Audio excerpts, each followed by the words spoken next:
So I'm the last one, and it's really an interesting thing to come after a lot of advertising gurus and talking about the advertising landscape in Nepal, right? So just for the sake of introduction, I just want to reiterate the fact that I'm not an advertising guy. Yes, I run a company, and we've been doing pretty good. We work internationally across 20, 25 countries, and the reason that I want to talk about the digital marketing thing is I work on digital technologies. I work with data. We work with terabytes of data, and for me, when we talk about digital marketing, it's all about data.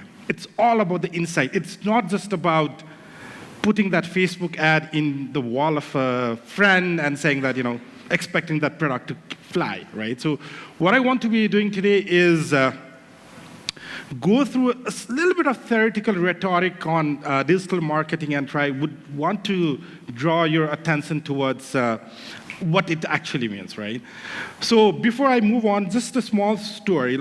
I work on technology, we create technologies, we work with data internationally and everything. But my company, Young Innovations, we are not really into advertising. We do not advertise at all, right? But it is the digital technology that connects us. For example, just for your information, how many of you think that when I talk about digital marketing, it's only Facebook and Twitters and all those social media? How many of you think that there is much more than just Facebook and Twitters? Can I see your show of hands? This is awesome. When I asked this question a few months back, people were like, is digital marketing beyond Facebook? That's impossible. But that is what we do. For example, what we do is I post a blog on my experience in Medium. For me, that's digital marketing. I don't need to post anything on social media.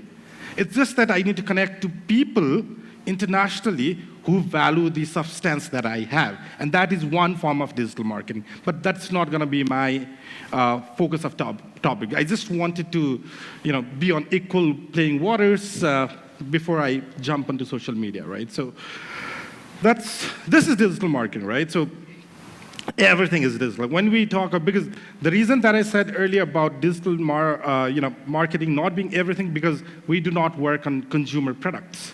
I work on B2B solutions, providing technology solutions to governments and different sectors. So that's a different sector. But when you talk about the FMCG environment in the B2C landscape or ecosystem, everything is getting digital. And speakers earlier talked about how the democratization of advertising and marketing is possible now through digital media. And all of us remember the fiasco of United Airways, right?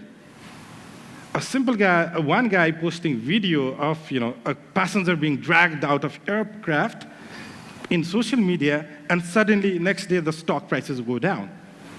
Right? So you can see the impact. But again, this is where we need to understand that caveat and then try to see how we can use it for doing something better and not just saying that, let's go with Facebook. Just a theoretical rhetoric definition. It's a marketing of products or services using digital technologies and digital medium. It's not for consumption as we've been used to earlier, at least of my generation, where we had to go through Kantipur to see the job that I wanted to land into, or anything, right? So now digital marketing is about you want to market your product and services using digital medium.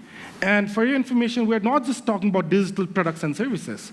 Earlier, when the whole notion of digital marketing emerged, it was about marketing of digital products and services like ebooks and so on and so forth. Now, we had a discussion about cement. You can actually market your cement, which is a product that you are not even interested, but you are a potential customer that has to think about how can I, take leverage of the best possible cement, for example? And this is where digital marketing is all about, right? So this very much connects to the digital marketing landscape or ecosystem. You have your product and service. It could be anything. As I said earlier, it does not necessarily need to be a digital product. It can be any physical product. You use mediums. And a lot of us think that it's only about Facebook and Twitter. No, it's there are different mediums. You need to be thinking about your customer dynamics. Last month I was traveling to far west region, Assam and Baitalis and so on and so forth.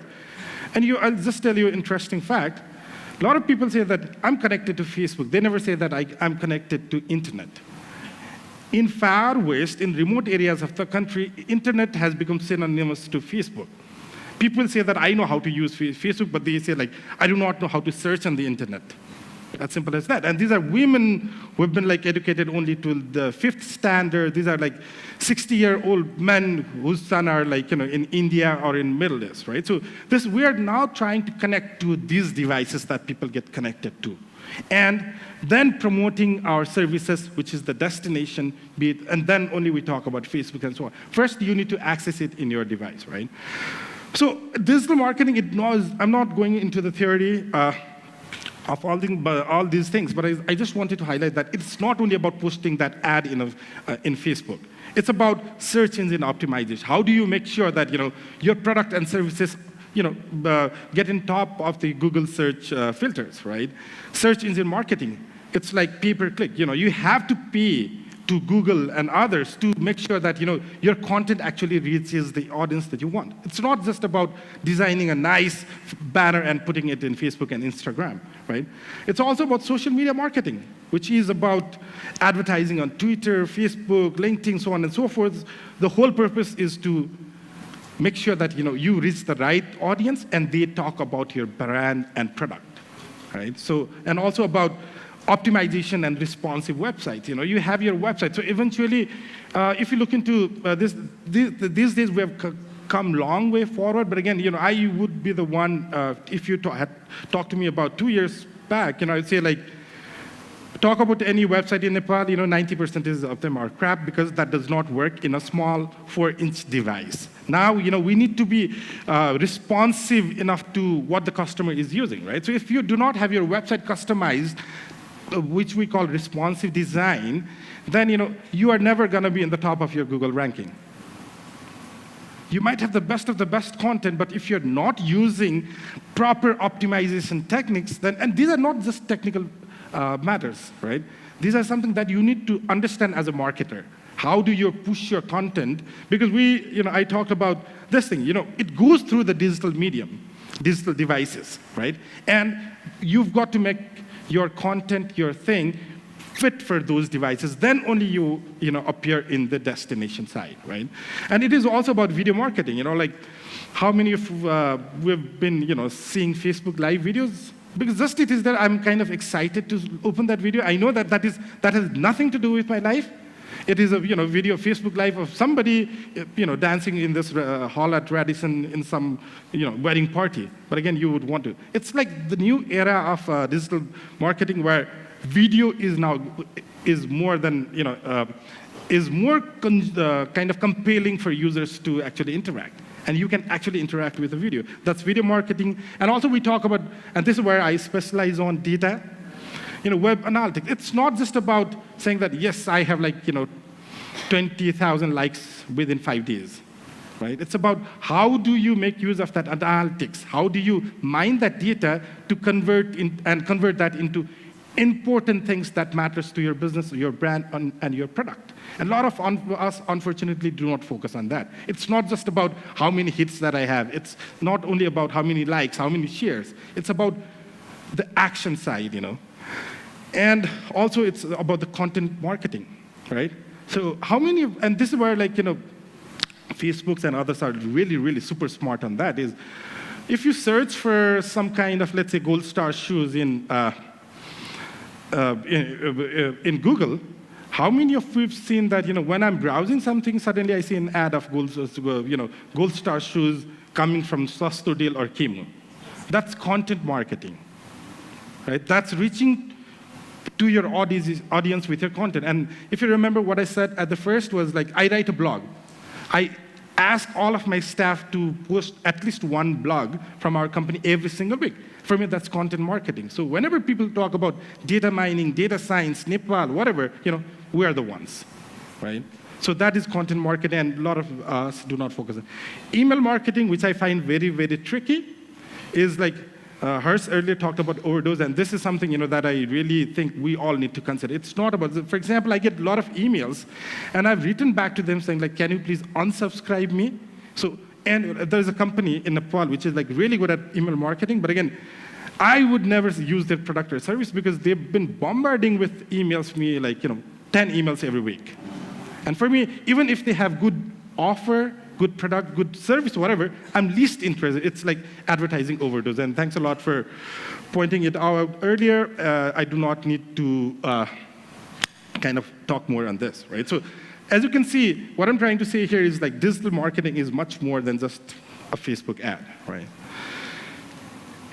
So this was something that I really liked, something that was here by Pierre Omidyar from the eBay, right? So digital marketing is all about technology that has finally, for the first time, in the human history, allows people to maintain connections and relationship with a vast number of people. And these are the people that we do not even know where they exist, right? So we use email marketing, social media, blogs, as I talked about earlier, and this is what digital marketing is about. And for the media, from the media side, we need to think about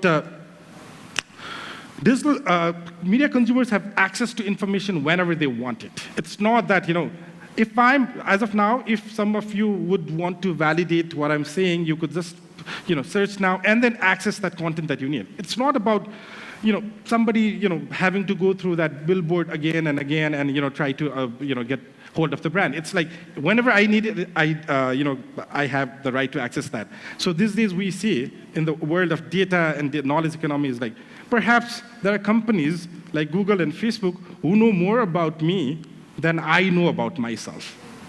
Amazon has like patented algorithm called predictive shipping.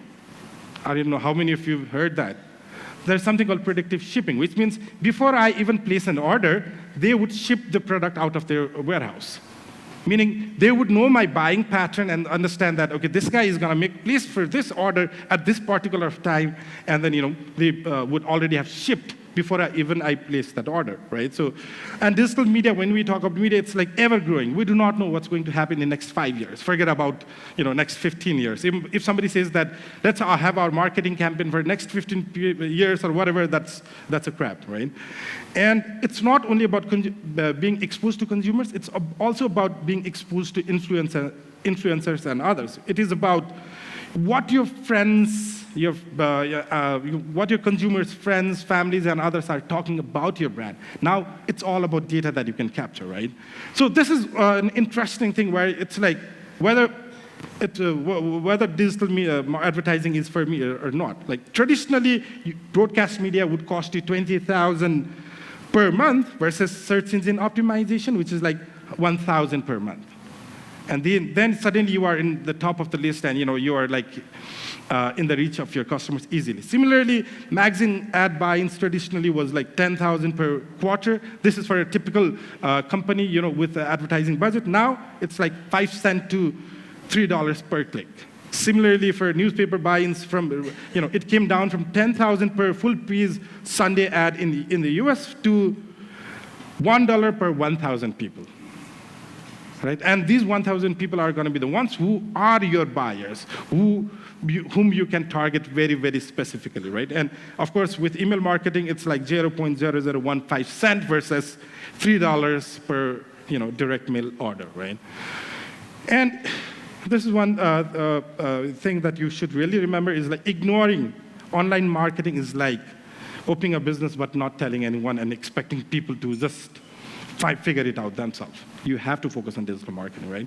And this table slowly shows that how it has, the shift has happened. Like, in the US digital ad spending, it has, from 2014 to the predictions for 2019 is like almost double. From close to $50, we are now moving close to $100 ad spending. So it's the space that we're in. So I just want to quickly get few more minutes. It's like in Nepal, we need to think about this fact. Like this is the latest figure from Nepal Telecommunication Authority, and you can see there that mobile penetration is 122.66%. It does not. So it's like technology is everywhere. It's not only about people living in Kathmandu. It's about people living in Acham and everywhere. Like what we say these days is like people have more access to mobile phones than they have access to toilets. Seriously, right?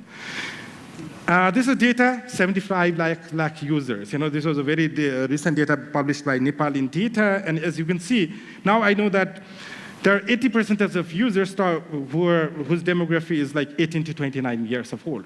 Now there is your, like, you know, this is why we need to talk about digital marketing in Nepal, right? And we will get a lot of insights like this. So we can drill down. It's not only about you know, those Facebook people. We can now see that more people are spending time online and in Facebook, and we can target and drill down, like, who are the ones seeing my advertisements? You know, what time did they see? What time of the day? You know, is it like between 10 p.m. and 12 p.m., whatever, right? So you can play with human psychology. How many times, you know, did they click? Did they share? How many of them had positive reaction versus everything? And there are like intelligent machine reading, machine learning algorithm that actually can give you insightful insight, right? And did they make purchase decisions? So it's like, you know, if you run an advertising agency and then focus on this kind of thing and go with a proposal to your client saying, I can give you insight into the purchase decision, then, you know, imagine the kind of things that you, and in this election you can see, right? There are a few companies, you know, they're very good friends of mine, who are making like 10 lakhs of rupees per candidate just by, you know, boosting their social media presence, and, you know, it's like campaigning through digital technologies. And this time it's very real, right?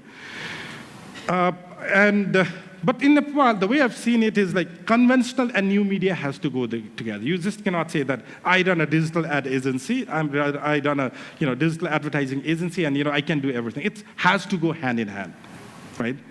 And it is expected to grow exponentially. And you know what? Just to tell you the one little secret, it's not going to be you know, urban center. It's going to be rural areas that's going to be benefited by digital marketing like anything. Because, and one simple fact, reason behind that is remittance coming in those areas, and all those remittances coming in from Middle East and India are like being used in consumable products. And these people want to use latest things, right? But again, last but not the least is like, it's not like very rosy, you know. You've got to understand that there are challenges like explosion of digital channels, and you know, now you are in an array of different channels, and you've got to select. You have limited resources, limited time, and, you know, very small time to create an impact, right? So that is one challenge. And data volume, unless you have a data aptitude, which what we call these days is data aptitude. It's not only about spending that $200 a month for your online presence and, you know, digital marketing. It's about, do you have the capacity to digest in data and derive analytics out of that? And lastly, competition, right?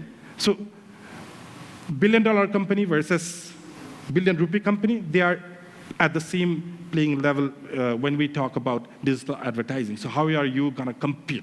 You know, that's a major challenge. So with that, thanks a lot.